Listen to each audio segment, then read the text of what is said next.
పంట పొలాలకి సరిహద్దులు ఉంటాయి చూసారా, అలాగా ఇక్కడ ఈ ఫ్రిడ్జ్లో చక్కగా మట్టి నింపేసి దానికి పుల్లలతోటి ఎలా హద్దులు గీసానో ఎందుకు ఈ పాటికి మీకు అర్థమైపోయే ఉంటుంది.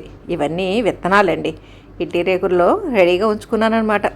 ఇలాగ ఎందుకు చేసుకున్నాను ఏంటి అన్నది పెద్ద వీడియోలో మీకు డీటెయిల్డ్గా చూపించాను.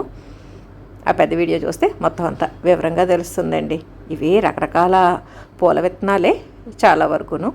అవన్నీ కూడా ఐడెంటిఫికేషన్ కోసం ఇలాగ క్లాత్స్, ఈన పుల్లలు వాటితోటి నేను మార్కింగ్ చేసుకోవడానికి ఎలా చేశానో, అలాగే ఆ గిన్నెలో పౌడర్ కనిపిస్తుంది చూసారా, అది ట్రైకోడర్మా విరిడి, సూడోమోనాస్, వ్యామో ఇదన్నీ అనమాట. అవన్నీ ఎందుకు మిక్స్ చేశాను ఇవన్నీ కూడా మీకు డీటెయిల్గా తెలుస్తుంది. ఈ ఫ్రిడ్జ్ అది కూడా ఎలా కొన్నాను, ఎంత రేటు పడింది, దాన్ని ఎలాగ మట్టి అంత మట్టి ఫిల్ చేయడం అంటే మనకి చాలా కష్టం కదండి. మట్టి కూడా చాలా అపురూపమైపోయింది మనకి.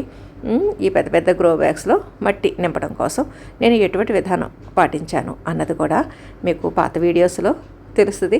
ఇదిగోండి ఈరోజు విత్తనాల కోసం రెడీ చేశాను. ఇవన్నీ కూడా మొత్తం 12 రకాల విత్తనాలు అనమాట. అవన్నీ ఇలాగ బాక్సుల కింద ఆ మట్టిలో నేను డివైడ్ చేసుకుని వేస్తున్నానండి. పెద్ద వీడియోలో మీకు డీటెయిల్డ్గా మొత్తం అన్నీ తెలుస్తాయి.